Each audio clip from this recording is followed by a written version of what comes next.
y estamos encantadas porque vamos a presentar a una queridísima amiga común, también de la mayoría de vosotros.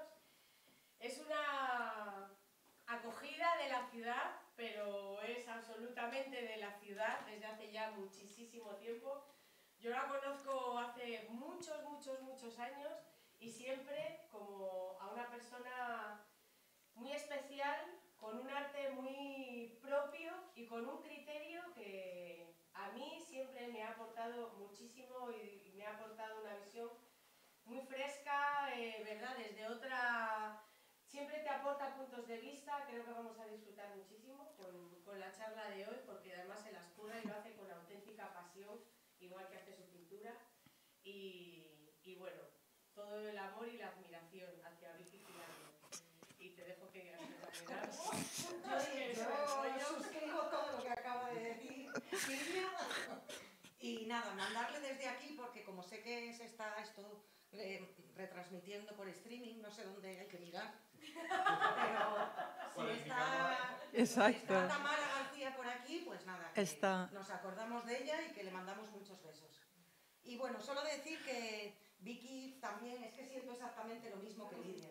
Es una persona que respeto como artista, que quiero mucho como amiga y que sus conferencias, creo que hoy tenemos la fortuna de estar aquí y yo a veces cuando Vicky ha dado una charla que se ha retransmitido por streaming y la he seguido desde el monte con mi familia de Madrid, ha sido hermosísimo.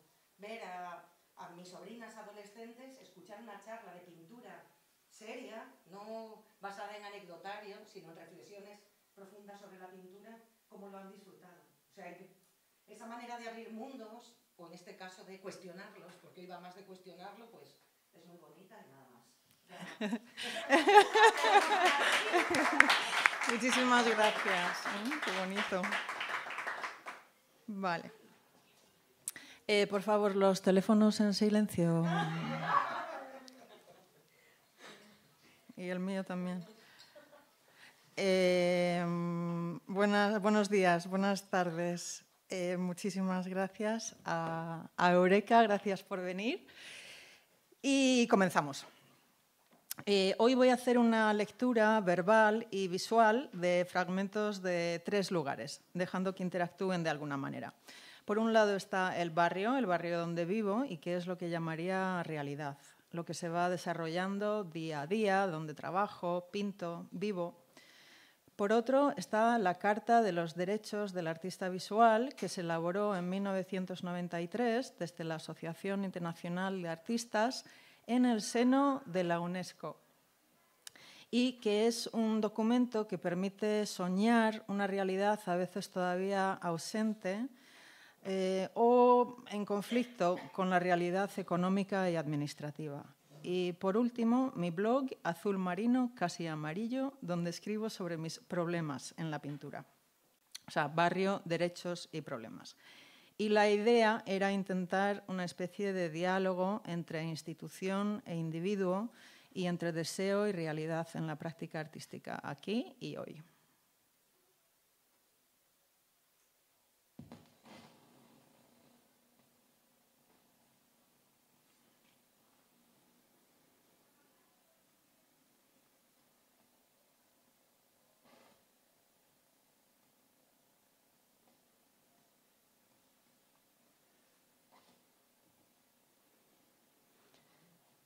La Carta de Derechos del Artista Visual fue creada por representantes de Bielorrusia, Gran Bretaña, República Checa, Chipre, Dinamarca, Estonia, Finlandia, Alemania, Grecia, Letonia, Irlanda, Países Bajos, Noruega, Polonia, Rumanía, Sami, Eslovaquia, España, Suecia, Suiza y Turquía.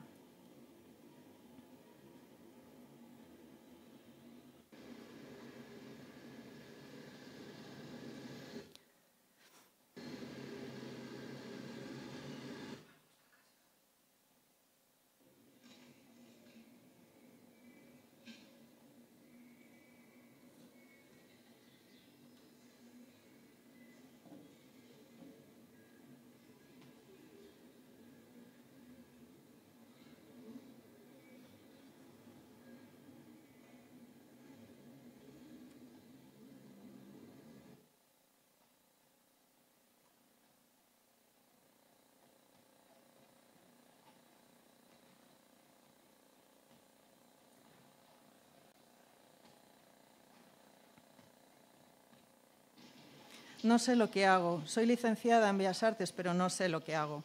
Me siento mal preparada y simplemente pinto, ahogándome en el mar del inconsciente, sin dejarme ahogar del todo y siendo capaz de subirme a la superficie de vez en cuando, a por aire y para observarme. ¿Me observo demasiado? Miedo a perderme, miedo a la locura, a la fealdad, a no agradar.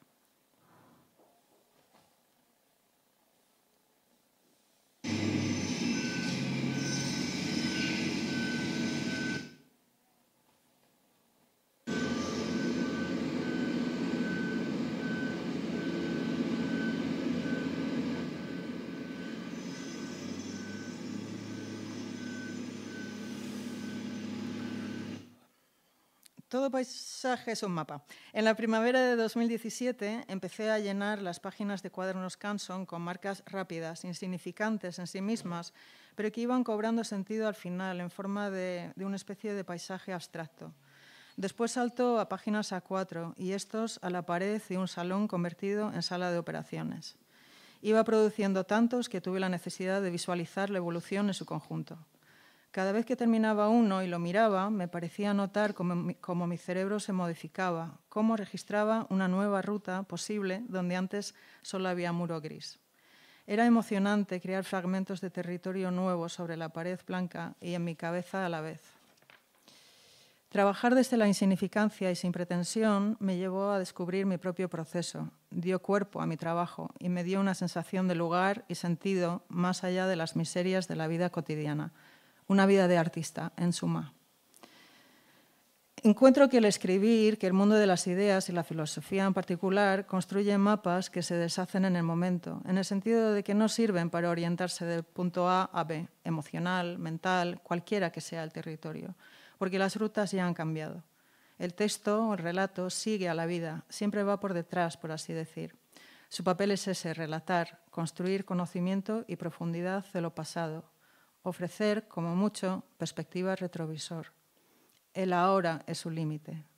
Nosotros, los luchadores, los buscadores, los inconscientes, sí avanzamos, medio desnudos y medio ciegos sobre el filo de la ignorancia, de la indefinición de lo nuevo, el momento a momento. Eso es lo vital, la práctica. Y el texto, el pensamiento vinculado a su ahora, también será así de vital. Errante, encontrará al final. Crípticas, herméticas, a ratos incomprensibles, fragmentarias son las notas que traemos de vuelta y con las que se construirá relato y sentido.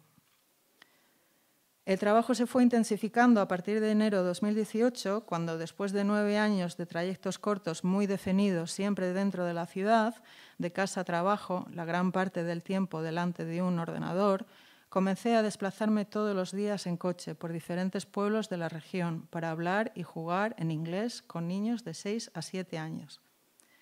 Cada dibujo se iba haciendo paisaje, constituyendo a la vez en sí mismo parte de un mapa o registro de una exploración constante. Cada dibujo es una descripción vívida, una exclamación. Esto es lo que viví, esto es lo que sentí por primera vez. Mira. Estos dibujos son dos lugares superpuestos, entremezclados, y creo que por eso resultaron tan estimulantes para mí, naturaleza y lenguaje. Y es que los dibujos y posteriormente las pinturas al óleo se generaron dentro de una experiencia radical y muy física de ambos. Estoy leyendo muy deprisa.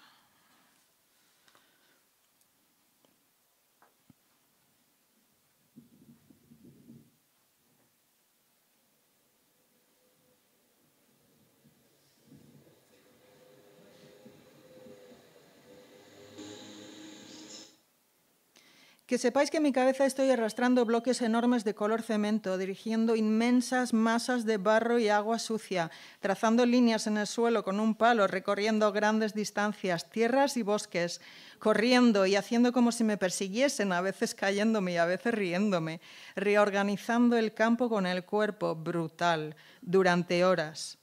Todo esto mientras vosotros me imagináis de pie en el estudio silencioso, removiendo una brocha en un bote de cristal o mezclando amarillo con azul en un recipiente de plástico reciclado para luego con un breve gesto tocar el lienzo, como suspendida y pacífica. Así que sí, se requiere una determinada energía para pintar. Albert Oehlen dijo algo al respecto que me encantó, pero ahora no me acuerdo exactamente.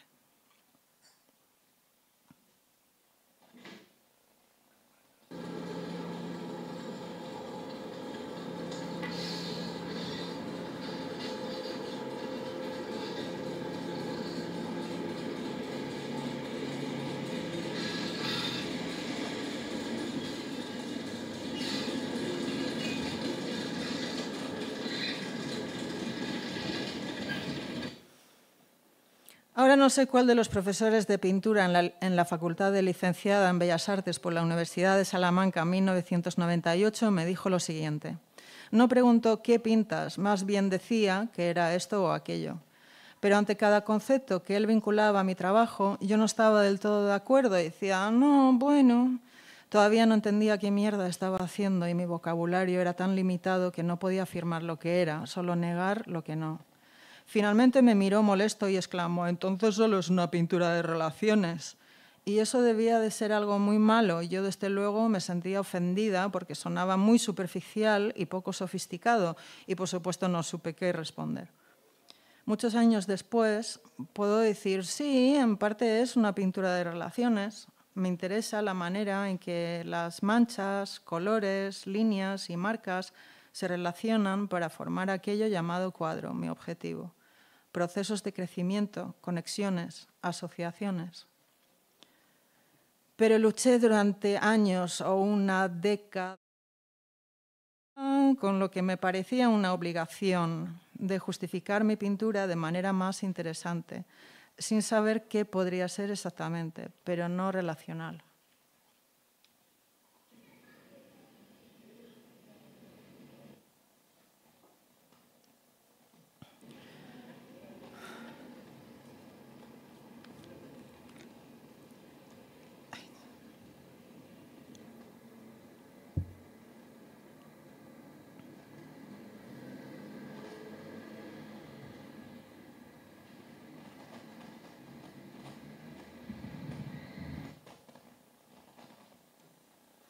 Yo de Yolanda, o de Alter Ego, hizo Bellas Artes en Salamanca y resulta que esta facultad compartía edificio con Psicología. Ubicada a la salida de la ciudad, más allá de la Plaza de Toros, era una identidad dividida, split en inglés, casi una onomatopeya, eficaz como un hacha. Aparte de lo humillante que resultaba no tener edificio propio, yo sentía a sus 23 años un ensayado rechazo hacia la psicología y se preguntaba por qué no podían haber emparejado arte con literatura, con historia o filosofía. De entre todas las combinaciones posibles, esta era sin duda la más ofensiva. Los estudiantes de ambas carreras se mezclaban en la cafetería, lugar neutral físicamente situado en psicología, donde se hacían rápidamente nuevos amigos, sin distinciones, como de noche. No obstante, una vez adentrados en el trimestre, se vio que ellos, aunque yo solo podía recordar una mayoría aplastante de ellas, estudiaban, tenían siempre un examen o trabajo que hacer, cuando los de Bellas Artes podían llevar la ropa manchada, la cara sin maquillar, experimentar con colores y trabajar con las manos. En suma, yo y sus compañeros eran libres, mientras los otros les observaban. Llegó el primer invierno, enero. Yo acababa de volver de las Navidades en casa. Estaba charlando con ella 1 y ella 2 una tarde en la cafetería cuando aceptó realizar uno de sus test psicológicos. Pensó que sería corto, pero era largo. Se arrepintió enseguida, pero a pesar de la creciente incomodidad, no las interrumpió y ellas siguieron con sus preguntas.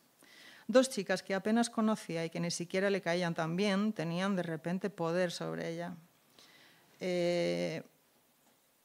Tenían una clave secreta para leerla y obtener evidencias sólidas sobre algo que ella misma no podía nombrar y temía.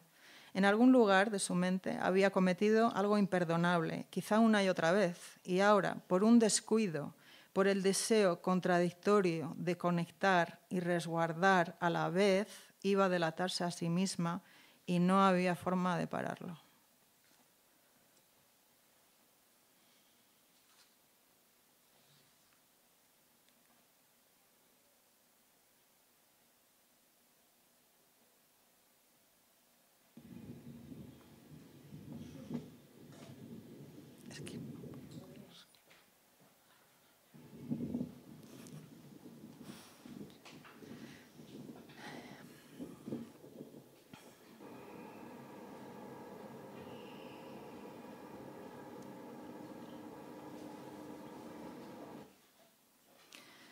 Yo era joven y salió brevemente con un hombre mayor a quien admiraba y que no sabía nada de su vida interior.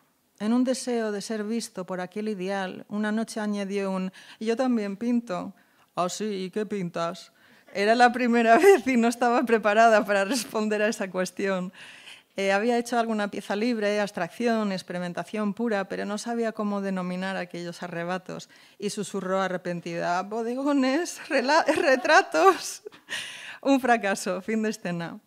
Fue un momento embarazoso. Yo era joven y supo que iba a ser un viaje largo hacia los cuadros que quería pintar y hacia la formulación de un statement.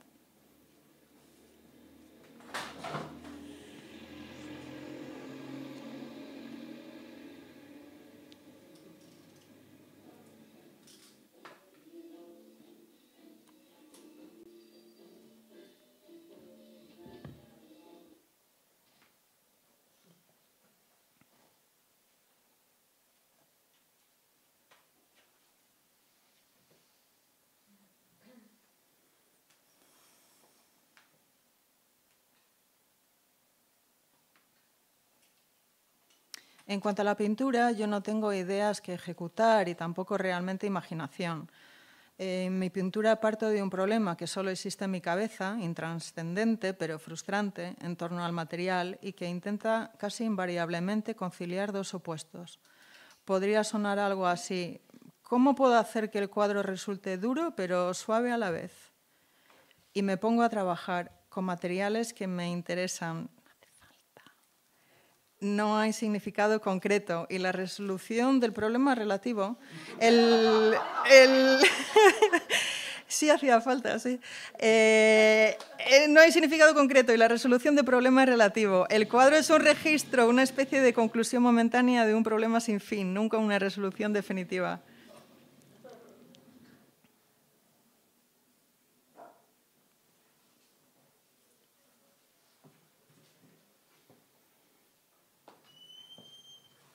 Nadie lo ha dicho mejor que Greta Iyengar. La pose de yoga no es la meta es crear espacio donde alguna vez estuviste atrapado. No es la imagen, ni siquiera es la pintura en sí la que cuenta. Es sobrevivir el encuentro con el minotauro y salir del laberinto y volver a entrar una y otra vez. Es tener experiencias vitales y mejorar la vida, creando nuevos espacios de donde antes solo había muro. ¿Pinto para qué? Pinto para acumular, para diferenciar, para contornear, para subrayar, para pensar, para trazar línea, para actuar, para aplicar color, para fusionar, frotar, deslizar, escapar sentido cabal, para dar forma, para decidir, para fragmentar, para escribir, para combinar y confrontar tonos, para medir, para delimitar, para experimentar, para dividir espacios,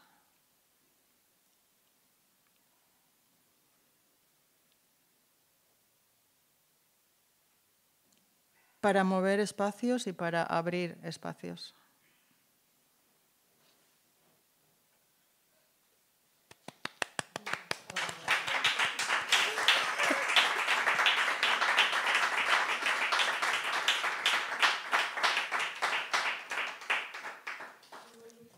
Sí, es que era muy cortito, ¿no? O sea, no era tan... O sea, bueno, bien. Sí, eso. Es que se me fue un poco la olla con el... O sea, con las imágenes. Entonces era como, a ver, no puedo más, o sea, no termino nunca. Entonces, claro, era como un mundo que...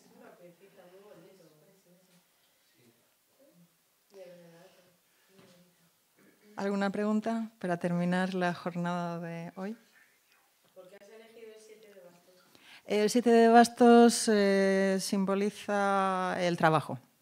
Vamos, yo todo lo veo muy rápido, o sea, luego no me acuerdo de nada, pero necesitaba como un símbolo, no, a ver, para presentar la charla y como la vida va tan así, tan deprisa y corriendo y no sé por qué me entró pues la imagen, o sea, no sé, eso no me acuerdo, la verdad, pero bueno, 7 de bastos. Luego lo miré, que es lo que hago siempre, me entra una idea, luego lo miro y si concuerda digo, pues ya está, ¿sabes? Si no tal, pues entonces pues otra cosa, pero la verdad es que normalmente concuerda de alguna manera, ¿no? Entonces, en la baraja española lo que vi, que luego hay evidentemente una complejidad simbólica y tal, pero vi que representaba el trabajo, la dificultad. El 7 de bastos. O sea, bastos seguramente, vamos, dentro de ese mundo de tal, pero como que, y luego, claro, había más cosas, pero no me acuerdo. Y ahora es como que estoy todavía tan nerviosa que no puedo como teclear, pero luego lo miramos, pero sí, era un poco eso, era como una excusa de tener una imagen así de principio.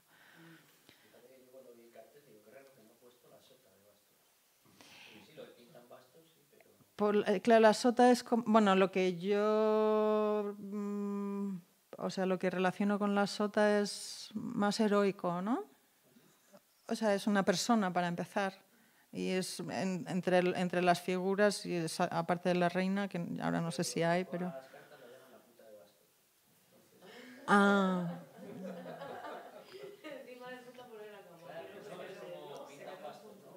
Ah, no, yo la relacionaba con algo mucho más digno, vamos. O sea, no, sota de bastos ni me entró por la cabeza. Aunque quizás sota de espadas. Bueno, en fin.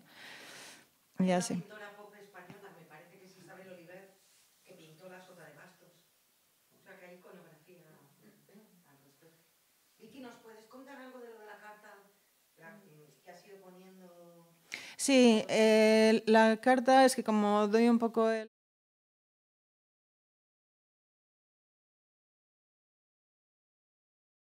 Es que no sé ni cómo se llama. Esto, sí, la Carta de los Derechos del Artista Visual es un tema que, de lo que hablé en la charla, que era más concreta, más política, o sea, más política no, pero más formal, sobre pues, el estatuto del artista.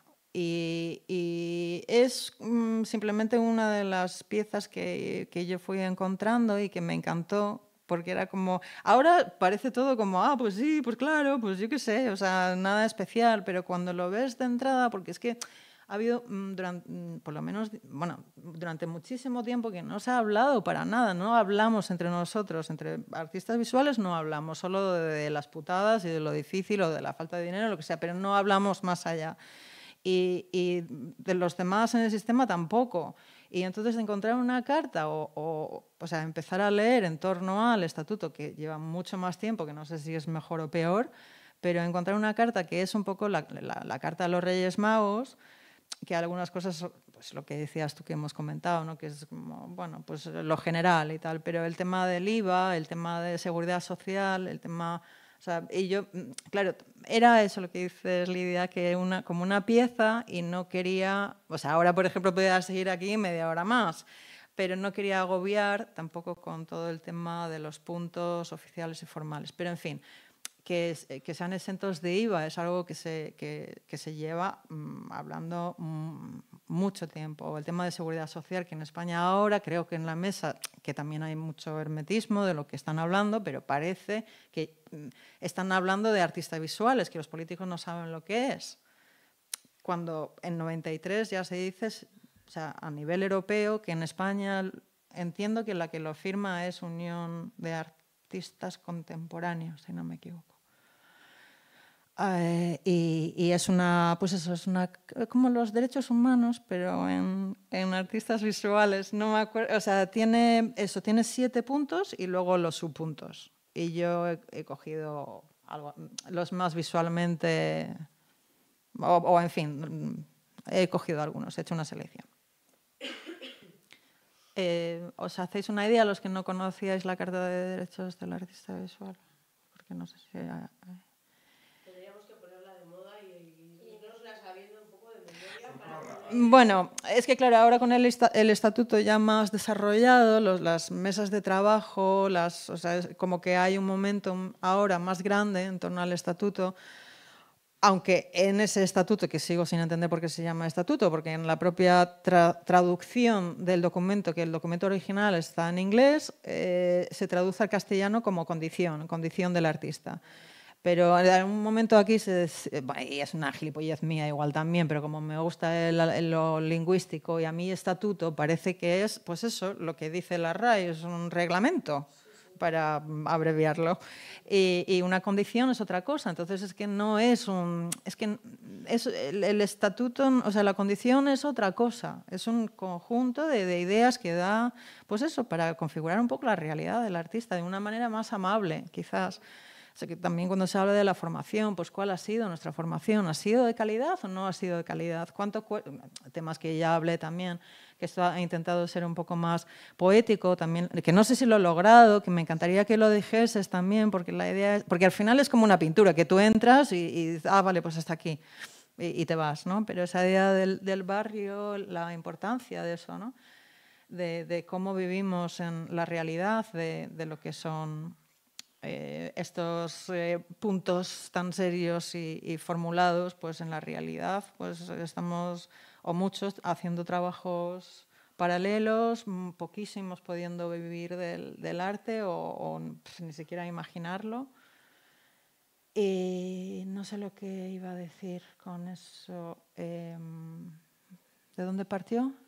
Esto lo has hecho más poético, pero bueno, que... Sí, claro, porque estaba hablando del momento, no sé lo que estaba diciendo. No, que si habíamos entendido, pero yo creo que sí que todos hemos entendido No, perfectamente, sí. porque lo que has hecho es dar pie a esta conversación en que quiera ahondar más, pero has ido entrelazando los puntos con tu propia experiencia, entonces ha quedado muy bien porque lo has hecho, como dices, no como un cuadro, pero Sí, pero un poco... perfectamente la intención era, esto es lo que hay, esta es mi pintura, esta soy yo, esto es lo que hay, entonces ibas como dando ahí... Sí, pero me quedé sin decir algo de lo de la carta, que era una pregunta como más que lo podía haber respondido, pero bueno, me quedé un poco a medias. Perdona, Wendy, pero es que me quedé como así como...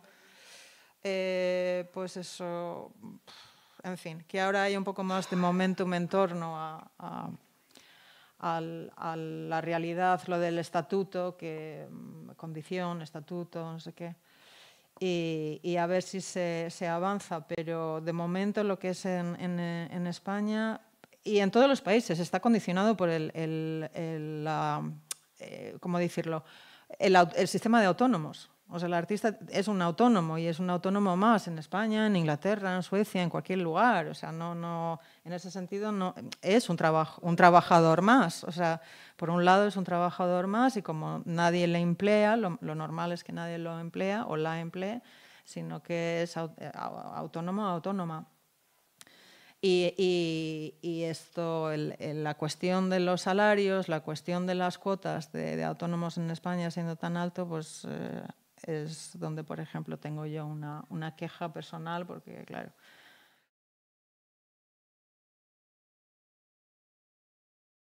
o que no se haya hablado, el estatuto no haya, igual era por allí donde quería llegar, que el estatuto tal como se ha ido elaborando en España hasta ahora no considera realmente el artista visual, sino el performativo, vamos, teatro, danza, músico y todo lo que sea industria. O sea, están incluidos los trabajadores y las trabajadoras de la industria cinematográfica y teatral, pero del artista visual solo se habla en el intro, me parece. Como que también el último documento que hay en torno al estatuto es muy bonito. O sea, lo que es la introducción, que es lo que ha elaborado, yo entiendo, las asociaciones. Y allí es precioso, habla de comisarios, de pintores, o sea, yo qué sé, de toda la fauna, ¿no? Pero luego, cuando entras en la realidad, pues están los toreros, por ejemplo. Por lo que yo sé, el estatuto solo está cambiando unos artículos del estatuto de los trabajadores, ¿no? Entonces, si no... Hay unas mesas de trabajo, hay perdón, que lo están cambiando los trabajadores. Cambia un artículo del estatuto de los trabajadores. Ah. Si tú, por muy artista que seas, si no tienes una No, claro, por eso digo que el tema es que artistas visuales con nómina no conozco ninguno y el tema es eso, es claro. Dime. Nada, pues decirte que me ha gustado muchísimo tu intervención. Me encantaría hasta volverla a escuchar casi ahora mismo seguida porque ha sido muy corta. Sí, lo podemos hacer porque ha sido muy corto. O sea, si queréis. Y preciosa. Pero te quería preguntar, si hubiese, por ejemplo, ahora, leí hace tiempo que en Irlanda habían puesto como un experimento así, como de una renta básica para un grupo de artistas. Y yo quisiera saber, igual es una pregunta muy loca, pero si cambian tus condiciones materiales, porque tú tienes una renta básica, igual que el resto del mundo, ¿cómo crees que afectaría eso a tu manera de hacer arte ahora? Es una buenísima pregunta. Yo creo que todo cambia. O sea, ese es el miedo de hasta pedir una... O sea, a ver, pedirlo es una cosa, pero imaginarte que, ay, que pido esta beca y me lo dan. Y a mí siempre me entra como una cosa de que me entraría tal presión que no podría. O sea que también pasa un poco eso. Yo creo que estamos... Ahora estoy como hablando por todas las artistas visuales, tampoco es ese plan, pero o sea, pensando en pintores, yo qué sé.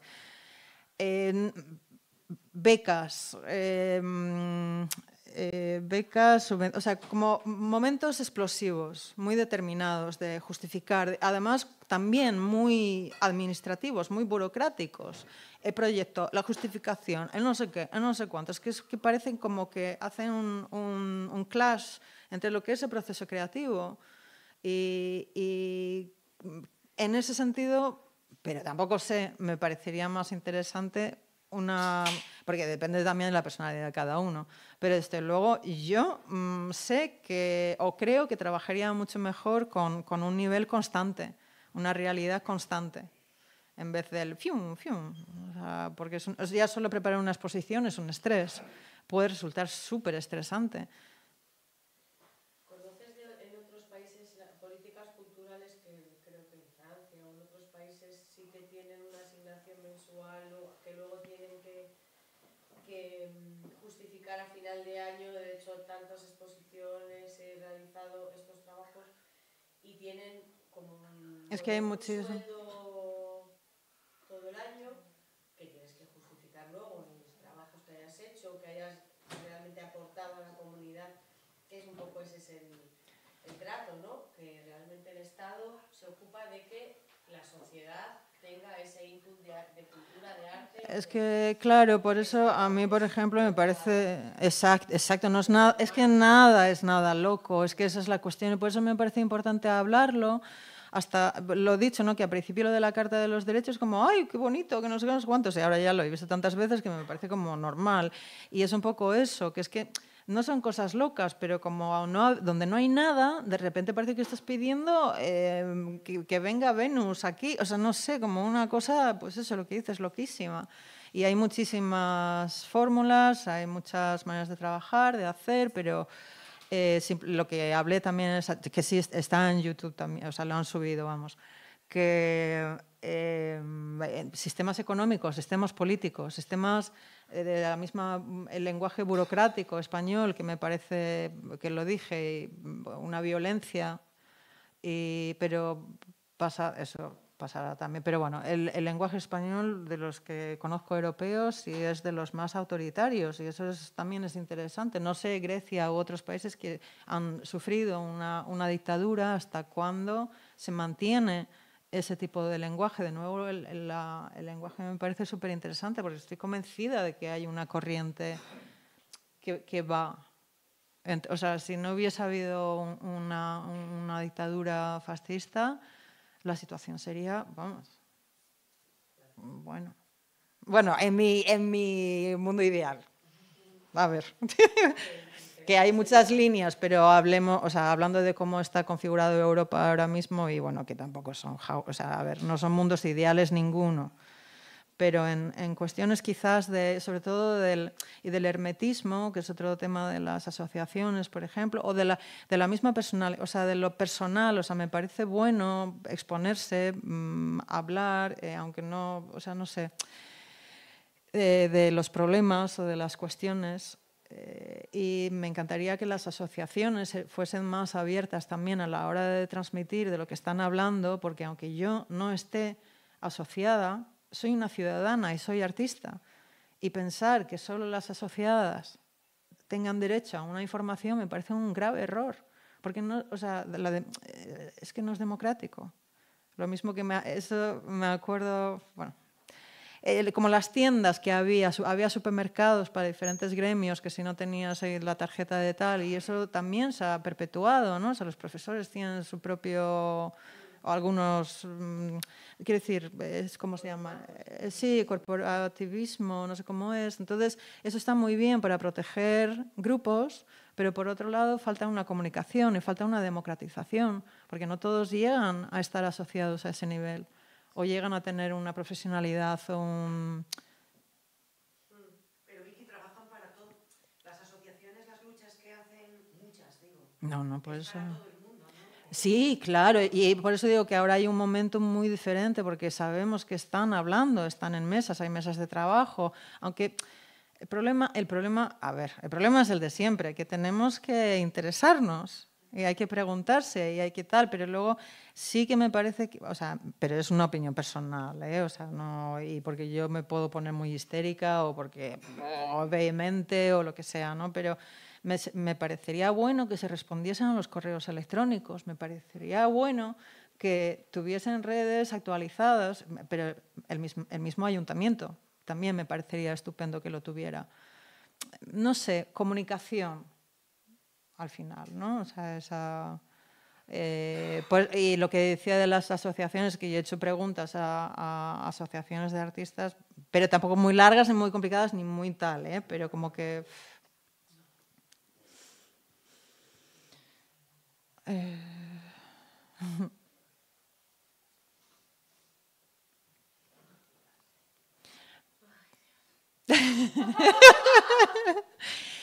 Pues si queréis, si quiere el técnico...